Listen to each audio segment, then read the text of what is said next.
Hello friends, आज हम class 10th की जो आपका सब्जेक्ट है 1980s का, जिसका जो पार्ट जो बुक सेकंड लगती है, जो आपकी ट्रेड की बुक है या आईटी की बुक है, उसके जो मोस्ट इम्पोर्टेंट प्रश्न बन सकते हैं। तो मैंने इससे पहले 4 वीडियो या 4 पार्ट बना चुका हूं, जिसमें मैंने हर एक पार्ट में मैंने 10 प्रश्न जो आपके फर्स्ट अध्याय के हिसाब से मैंने उसको डिवाइड किया है। तो जो भी 10 प्रश्न इंपॉर्टेंट लग रहे हैं मेरे को, वो मैंने बनाए हैं, उनके आंसर करें। अगर आपने पहले वो वीडियो नहीं देखी तो आप पहले वो देख लें। मैं आपको बता रहा हूँ, जो आपका एग्ज़ाम होने वाला 11 मार्च को, तो उससे बाहर, इन प्रश्नों से बाहर क्वेश्चन नहीं आने वाला। तो अगर आपको ये वीडियो अच्छी लगे तो वीडियो को लाइक, चैनल को सब्सक्राइब और फ्रेंड के ज़्यादा से ज़्यादा शेयर करें।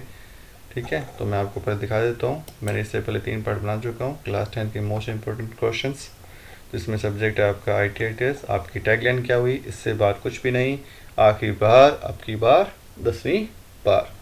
तो मैंने 4 पार्ट इससे पहले कंप्लीट कर लें। आज हम 5वें अध्याय पर चलेंगे। इसके मोस्ट इम्पोर्टेंट 10 प्रश्न करेंगे। मैंने इसको चैप्टर वाइज डिवाइड किया हुआ है। तो हम चलते हैं 5 नंबर अध्याय पर।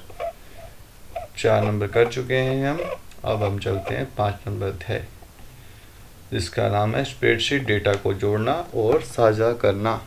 इस अध्याय में हम सीखेंगे कि लिब्रे ऑफिस कैल्क में डेटा को एक शीट से दूसरी शीट में कैसे जोड़ा जाता है और स्प्रेडशीट को दूसरों के साथ कैसे साझा किया जाता है। तो इसके हम बहुविकल्प क्वेश्चन देखेंगे। प्रश्न जो इतने बन सकते हैं, 10 प्रश्न जो मोस्ट इंपोर्टेंट प्रश्न है, मैंने उन्हीं को बनाए हैं, तो हम उन्हीं को देखेंगे। तो पहला प्रश्न है, किसी अन्य शीट से डेटा को लिंक करने के लिए कौन सा फॉर्मूला उपयोग किया जाता है? तो अन्य शीट से डेटा को लिंक करने के लिए हम शीट सेकंड पे जाके उसमें शीट 1 का एड्रेस लिखेंगे, मोस्ट इंपोर्टेंट इक्वल का निशान लगाएंगे। प्रश्न नंबर 2, स्प्रेडशीट नहीं शेयर्ड स्प्रेडशीट फीचर का उपयोग क्यों किया जाता है? तो इसका उपयोग किया जाता है एक स्प्रेडशीट पे कई उपयोगकर्ता एक साथ कार्य करने के लिए यूज़ करते हैं। प्रश्न नंबर 3, 2 शीटों में डेटा को जोड़ने के लिए कौन सा फंक्शन उपयोग किया जाता है? तो 2 शीटों में डेटा को जोड़ने के लिए हम VLOOK फंक्शन का उपयोग करते हैं। तो VLOOK फंक्शन का उपयोग करते हैं। प्रश्न नंबर 4, एक्सटर्नल डाटा सोर्स जोड़ने के चरण बताइए। तो एक्सटर्नल डाटा सोर्स जोड़ने के चरण है, पहले हम डेटा पर जाएंगे, फिर एक्सटर्नल डाटा पर जाएं, तो डेटा स्रोत का चयन करें, फिर एक्सेल या SQL CSV जो भी आपको यूज़ करना है उसका उपयोग कर सकते हैं। आवश्यक तालिका या फील्ड चुनें और डेटा इंपोर्ट करें और अपडेट सेटिंग पे क्लिक करें। प्रश्न नंबर 5, VLOOKUP फंक्शन का उपयोग क्या है? तो VLOOKUP फंक्शन का उपयोग किसी विशेष मान को एक कॉलम से खोजकर दूसरे कॉलम में संबंधित डेटा को निकालने के लिए उपयोग किया जाता है। प्रश्न नंबर 6 क्या क्या बच्चों? स्प्रेडशीट शेयर्ड स्प्रेडशीट मोड को सक्रिय करने के लिए कौन से चरण हैं? तो पहला आपका चरण है, पहले आप टूल पे जाएं, फिर शेयर्ड स्प्रेडशीट पे क्लिक पर जाएं।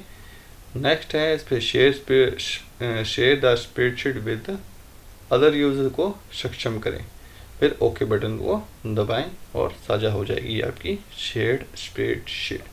प्रश्न नंबर 7 जो है दीर्घ उत्तर वाले प्रश्न, हाइपरलिंक फीचर का उपयोग कैसे किया जाता है?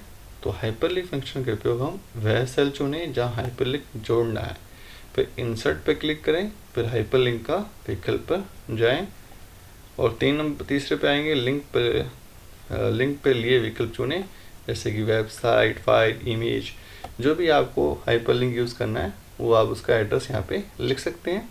फिर लिंक जोड़े पे ओके बटन दबाएं तो आपकी फाइल हाइपरलिंक हो जाएगी। प्रश्न नंबर 8, डेटा कंसोलिडेशन क्या है और इसे कैसे लागू किया जाता है? तो डेटा कंसोलिडेशन विभिन्न शीटों के डेटा को एक साथ जोड़ने की प्रक्रिया है। तो देखो प्रक्रिया क्या है, पहले डेटा पर जाए, फिर कंसोलिडेट पे जाए, फिर डेटा की रेंज चुनें जो आपको जोड़नी है। तो कंसोलिडेट फंक्शन में सम, एवरेज, काउंट आदि को सेट करें और ओके बटन को दबाएं और परिणाम देख सकते हैं। प्रश्न नंबर 9, प्रोटेक्ट शीट और प्रोटेक्ट वर्कबुक में क्या अंतर है?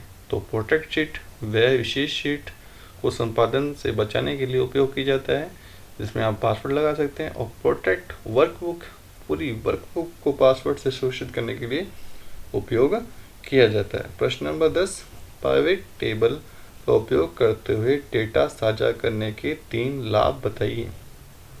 तो 3 लाभ क्या हैं आपकी? डेटा को व्यवस्थित और संरक्षित करना आसान बनाता है। विभिन्न उपयोगकर्ता वास्तविक समय में डेटा को अपडेट कर सकते हैं। बड़ी मात्रा में डेटा का विश्लेषण करने में मदद करता है। तो आज हमने अध्याय 5 के जो पार्ट 5 है, इससे पहले मैं पार्ट 4 बना चुका हूँ। अगर आपको वीडियो अच्छी लगे तो वीडियो को लाइक और चैनल को सब्सक्राइब करना ना भूलें। एक और बच्चों बात, इससे बाहर कुछ भी नहीं है, पेपर के प्रश्न इसी में आएंगे, आप दे सकते हो। ठीक है, मैंने आपके लिए बहुत मेहनत की है। तो अगले पार्ट में हम देखेंगे अध्याय 6 के मोस्ट इम्पोर्टेंट 10 प्रश्न। तब तक के लिए बाय।